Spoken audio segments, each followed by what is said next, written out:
everyone, and thank you for joining. My name is Marina Ilishaev, and I'm the Director of Marketing for Sterling Backcheck in Canada. Today, I'm excited to sit down with Conor McKee, Vice President of Operations in Sterling Backcheck, to talk a little bit about accuracy, turnaround times, and the process at Sterling Backcheck. So Conor, before we get started, first of all, welcome. Thank you. I'm excited to speak with you today. Why don't you tell us a little bit about your role at the organization? Absolutely, and thank you so much for having me. So I'm responsible for the fulfillment operations for the Canadian business, and that includes services like the Canadian criminal record checks, employment verifications, education verifications, reference checks, and credit, just to name a few. We actually have over 200 different services, and essentially I'm responsible for making sure that we're able to fulfill each one effectively for our Canadian clients.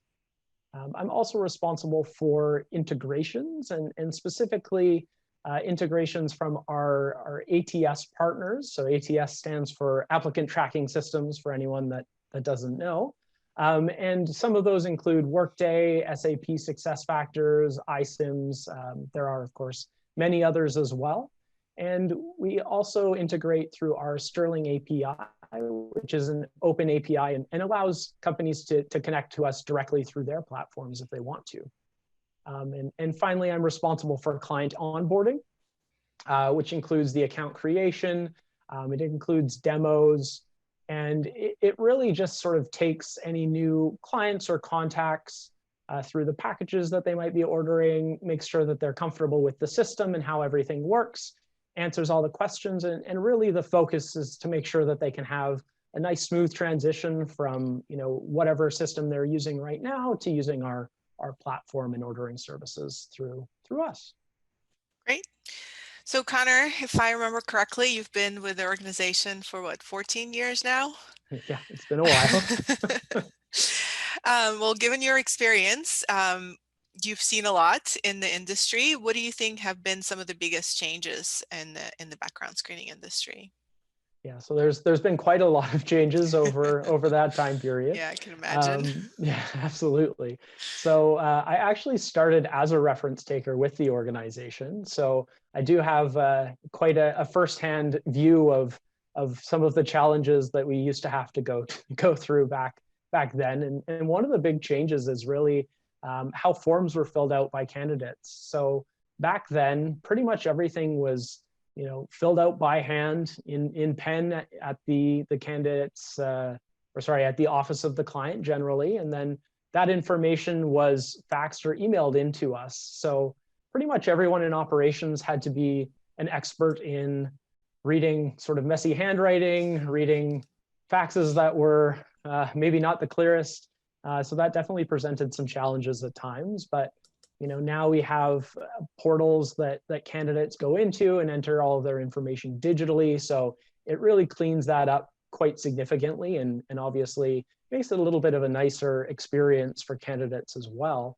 But we're actually starting to see a third transition, which is going to integrations. Kind of as I mentioned earlier, a lot of clients are starting to connect with us through ATS integrations, as well as directly through the Sterling API. Another big area of change is ID verification. A number of years ago, it was really dependent on the hiring manager. They would have to fill out a form saying that they checked the IDs effectively. They would then have to photocopy both the front and back of the IDs and fax or email those through to us. And we'd be trying to decipher them on our end and send them through. But fortunately, now we have multiple online verification options, and we do also still have a few in-person options when that makes the most sense, but it's definitely a much smoother process compared to what it used to be.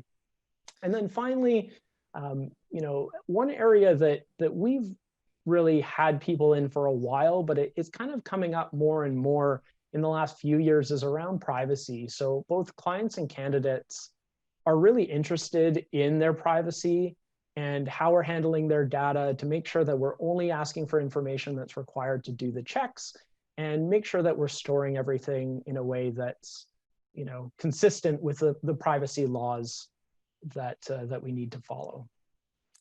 Well, I'm for one glad that we're not relying on handwriting nowadays, Yeah, yes. because if I were to write something, that would be very terrible. Yeah. Changing gears a little bit, you mentioned privacy as one of the trends that is very important in the industry right now. In your opinion, given your experience, what are some of the other biggest trends that you've seen in the industry nowadays? Sure, yeah. So I think the biggest trend in the last few years has actually been sort of moving to these very quick Canadian criminal record turnaround times. You know, usually say 30 minutes or in that kind of ballpark. And it's really interesting. You know, most people look at that and they think, hey, who doesn't want a quick turnaround time? And I can certainly understand businesses want to be able to move on candidates as quickly as possible. Makes a lot of sense. But I think we really need to dig a little bit deeper. Even though all of these records do come from the same database, it's really not a commodity. You know, it comes down to the amount of quality and effort that's actually sent through to the police to check in this database. So making sure that all aliases are captured effectively and sent through is very, very important. And if that's not being done accurately, then the checks are really not the same. And just to kind of illustrate why something like more aliases might take more time, if you say had a candidate that maybe has 2 first names, 2 middle names, and 2 last names, you actually need to run each combination of those names independently in the system. So you can't just enter them all in one go and it'll just spit out if there's any results. The system actually requires one entry for each. So as you add more aliases, this takes more and more time. And because we want to make sure that there's a lot of quality going into it, we want to be really careful to ensure that all of that gets captured. Yeah, that's an interesting fact to consider about aliases, but it's also a challenge in today's times when everyone wants instant gratification, right? Everyone wants their checks done in 15 minutes, 10 minutes, 5 minutes, instantaneously. But there's so much more that goes into a check than just a quick database search. So when taking into consideration turnaround times, what else do you think we need to really think through to make sure that we're searching for the correct person, that we're really pulling the proper information that is required? Yeah, I mean, accuracy is just so important. The vast majority of people, and by people I mean companies, are really doing Canadian criminal checks because they want to reduce the risk in the organization. And if you're missing aliases, any alias can result in a hit. So every alias you miss, you're adding more and more risk to the accuracy of that potential check. So, you know, for me, if someone's asking, hey, I'm looking for a new provider, or I'm looking for my first provider, what should I look for? I think it's really important to question and really understand how organizations go about capturing aliases, where they get them from. Is it just the consent forms? Do they cross-reference different things? Do they look at some of the services that might generate an alias that aren't necessarily on the consent forms and run those as well to ensure that really your bases are covered, you're buttoned up, and you know exactly the individual that you're hiring.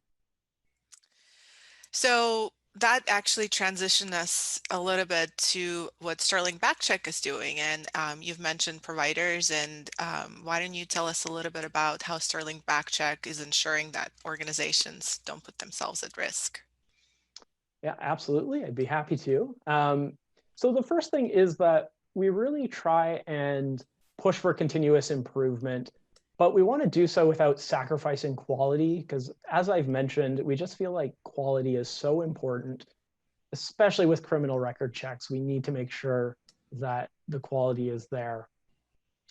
So one thing that we do, and I'll just quickly take you through the process, is we have multiple checks in place throughout the process to ensure that if anything is mixed, it gets captured before we end up sending it through to the client. So the order gets created, and if there's a credit file or a package or something that, a service that comes from credit. So we have a few different services that basically come from a credit report. We'll take that information and we'll look and see if there's any different aliases. So there might be a different name, there might be a different date of birth on the credit report, and we'll actually put that in and make sure that that gets checked.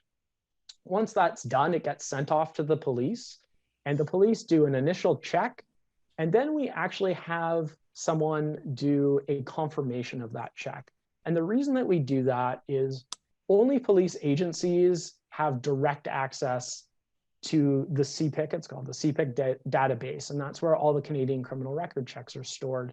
So because we can't see it directly, it's very important for us to make sure that we have a second layer of protection to make sure that everything that's being pushed through is accurate. And that's why we have the initial check and then the confirmation step.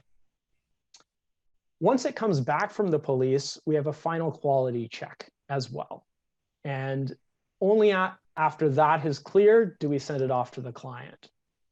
And throughout this process, we actually have groups of individuals that are experts in certain complex pieces of this. So we have people that have crim degrees, for example, and they'll take a look and they understand different scenarios, and whether that's around, what the candidate's criminal claims might be, whether it's around whether we need to include certain aliases that are maybe a cutoff name or not. They're experts in dealing with those situations, and we'll essentially have the opportunity to have them look at any part of the file whenever we need to. So if there's any confusion, we're able to kind of interject these specialists to kind of make those decisions, just to make sure that we're really pushing through the correct information.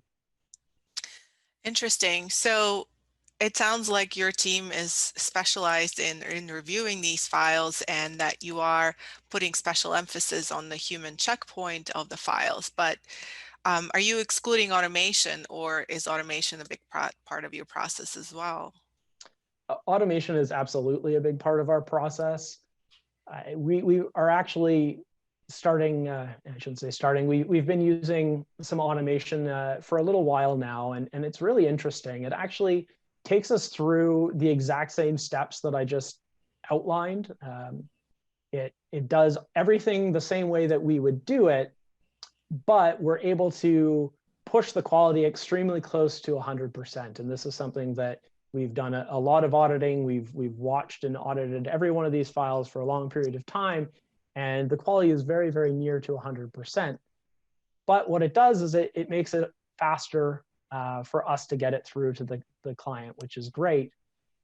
And then the other great part about this is, obviously that piece where we're able to look at these complex situations or these edge cases that we maybe haven't thought of before, we want to keep that information. We don't want to just make an assumption and push these through. So what this allows us to do is it'll actually send a push notification whenever one of these complex situations comes up. So that push notification goes out to the ops team. The ops team can open it up. They can make a decision, and then it actually gets pushed right back into that automation. So we get to keep all of the quality aspects, but we don't lose that ability to really drive down and understand a file and make sure that we're doing the right thing for that candidate as well as that client. So it's exciting, and I'm looking forward to seeing the results of this new process, and obviously we'll keep everybody informed of how things are progressing. I wanted to thank you for taking the time to sit down with me and discuss the process. And thank you to everyone who joined and listened to our discussion. If you're interested in learning more, please visit our website at sterlingbackcheck.ca. Thank you very much. Thank you very much, Marina.